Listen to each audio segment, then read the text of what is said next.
Hello and welcome to the Sky Blue Times YouTube channel. Today we're going to be looking at the Manchester City squad heading into the summer after the performances of the Club World Cup with departures that we have seen, to look at how the squad is going to look, where there is work to be done by Hugo Viana, and then how does that squad transpire once we get to the 2026 summer. Where are the holes? Do we have a lot of space to be able to manoeuvre? Do we have a lot of gaps that we need to look at, and we'll need a lot of transfers in that window, or will we be looking to use a lot of our internal recruits, players that have gone out on loan?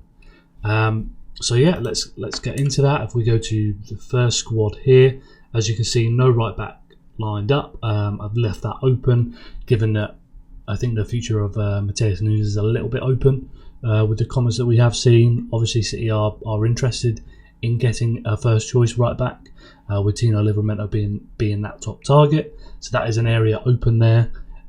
We've seen the comments by Stefan Ortega that leave the door open to a possible move from him out the club. We've seen that Edison has committed to his future, but you just never know over a long summer whether he does change his mind, and City do need to move and bring in a new keeper. And then over to the numbers that you'll see on this right hand side here, you'll realise that there's two non-homegrown spots left, plenty of space for homegrown players.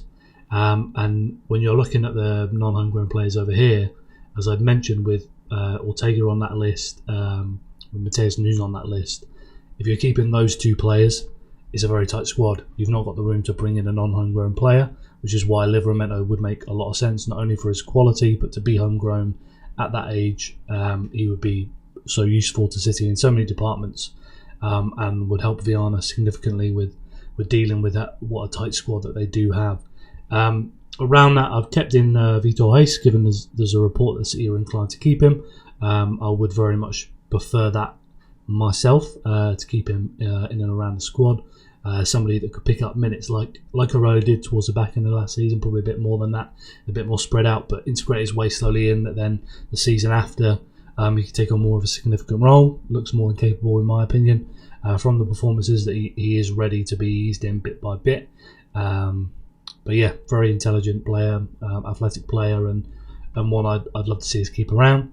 And then obviously Bernardo Silva confirmed to be captain. He's staying, so he's in that squad. Rico Lewis looks to be getting offered a new contract along with Ruben Diaz, so I've included him in there.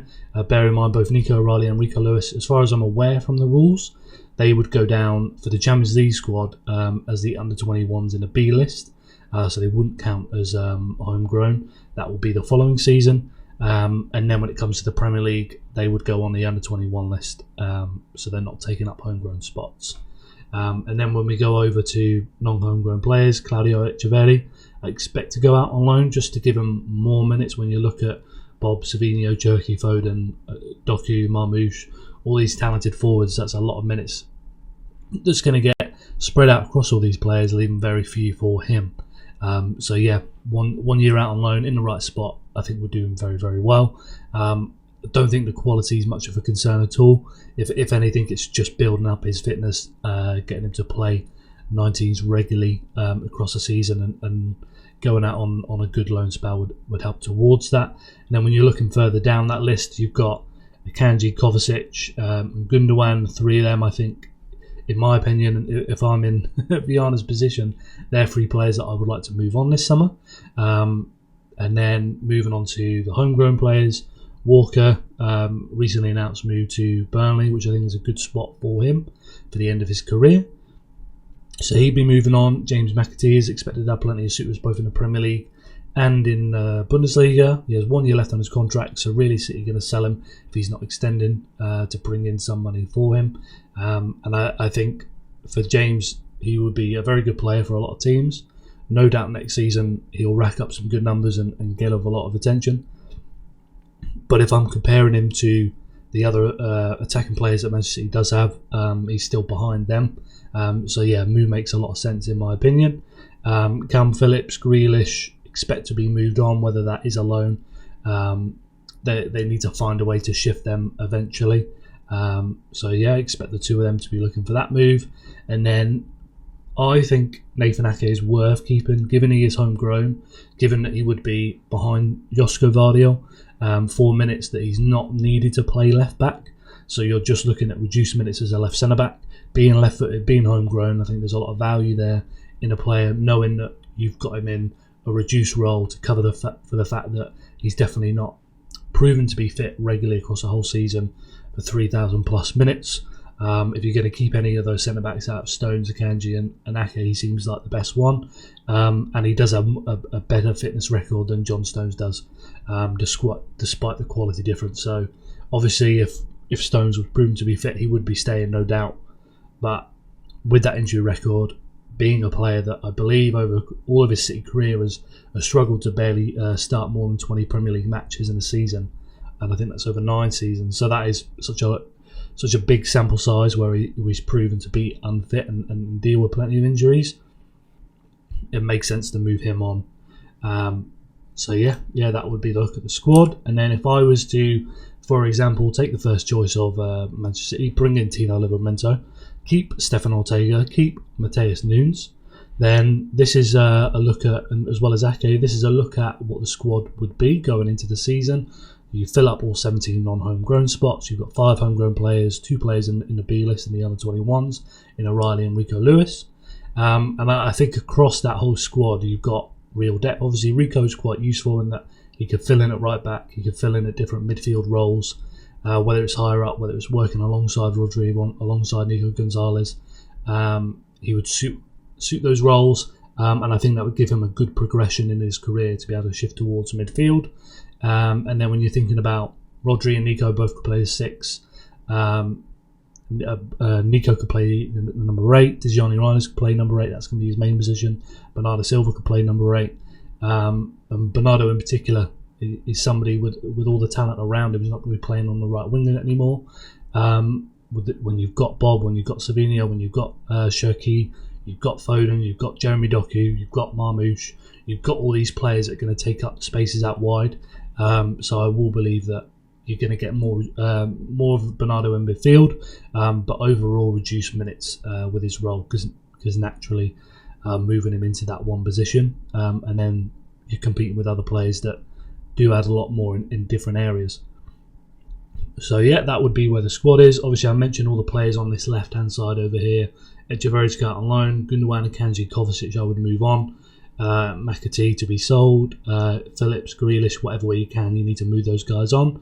And then John Stones, similar to how Walker's found a good move in the Premier League, I think he's definitely capable of doing a good job for a Premier League team that is not in a relegation fight, but it isn't in Europe, that's just playing once a week.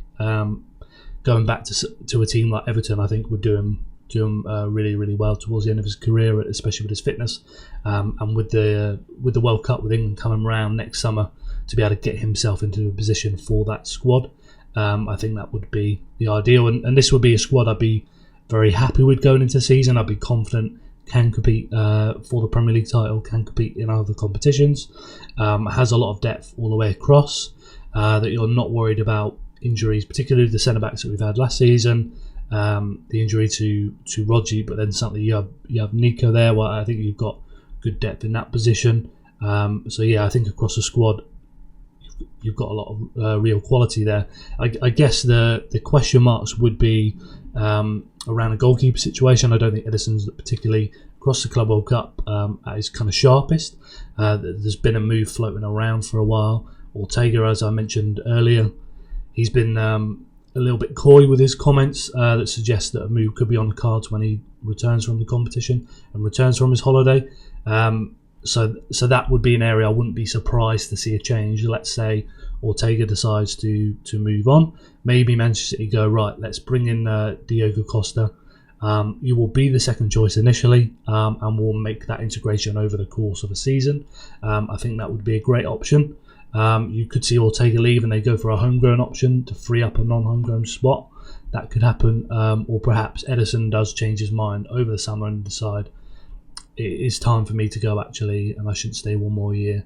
Who knows? And obviously, if the Saudi Arabia clubs do come in with a big offer, then that just accelerates the move completely for Ederson, and brings that decision to the forefront. So yeah, and then if we go over to looking at 2026 in that summer, so we know the goalkeeper situation.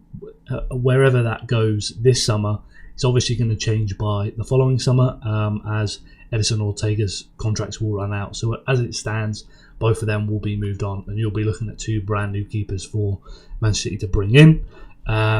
Sticking with what I've said with the right back situation, I think by the time we get to next summer, you could be looking at Matheus Nunes deciding, right, is it time for me to move on? I've had a good stint here, but I want to be a regular playing in midfield. Then you could see him then move on in that summer period. You look at Nathan Ake that did stay for another season. That's the one I did choose. But then when we get to that summer, are we then going, right, we've got Zuma Bar that's out on loan. If we're going to integrate him into the team, it makes sense to then move on Ake that summer, bring in Zuma Bar to add to our group of centre-backs. So we still keep those 5. We have somebody that's in depth that adds a kind of different skill set to that group. And obviously the like of Kusanov, the like of Vito Hayes will be more experienced, will be higher up the pecking order. Vardiol would have played a full season as a left centre-back. And you've got that pairing of Diaz and Guardiola that ideally across the season has played a lot of minutes together. And then, over to left back, I'd expect Nathan Nori to be kind of first choice starter. I think by the time we get to next summer, we're looking at Nico O'Reilly and maybe considering where he would move his career forward. Does that mean he wants to play more in midfield? Does that mean he wants to play more minutes and go to another club? I think that would be a conversation that comes back around for that 2026 summer. I think we'll have a much better idea of the likes of Bob Savino, Jeremy Doku, Ryan Cherky, of how they fit into the team in terms of minutes, in terms of role, how successful that they have been, and have a better idea of whether we do need another forward. You never know. You may have one of the forwards, particularly Savino Doku, that plays a lot more minutes than expected, and that really does change your perspective on these players. Bob may come in, continue to have an injury-prone season, and then we're looking at a different conversation come next summer. Or he could come in and be the real starter that we expect, that his quality really demands. And you're looking at that left-hand side and thinking, well, we've got Oscar, Bob and Savino that have had 2 incredible seasons, and we're really fine down that side, down that right side for wingers. So a lot kind of like up in the air in that regard. Bernardo Silva, free contract, expecting to go to Benfica, so then that moves space out. So you're looking at, do we need another midfielder that summer? Echeverri, that I'd expect to have gone out on loan, then comes back, a player you can then integrate as another attacker into the team. Sfera Nipo is not announced, but is expected to be announced and then go out on loan. So that's a midfielder that could come in place of Bernardo Silva if he does depart, to then add that depth. And then obviously with Rico Lewis having a season where he's playing more minutes in midfield, we'd have a better idea of what he looks like as a midfielder. But by the time you get to that summer, you could be looking at a team where you're integrating Zuma Bar, you're integrating Claudio Echeverri, you're integrating Sfera Nippon, and it's a real change side just from the players that you already have and have sent out on loan rather than needing to buy. So then when we get into that summer, I really don't think we're going to be looking at a lot of big purchases. You're probably looking at a couple big players in certain positions that are going to come in. So that might be the goalkeeper, that might be one more midfielder, and then that would be it for City that summer. There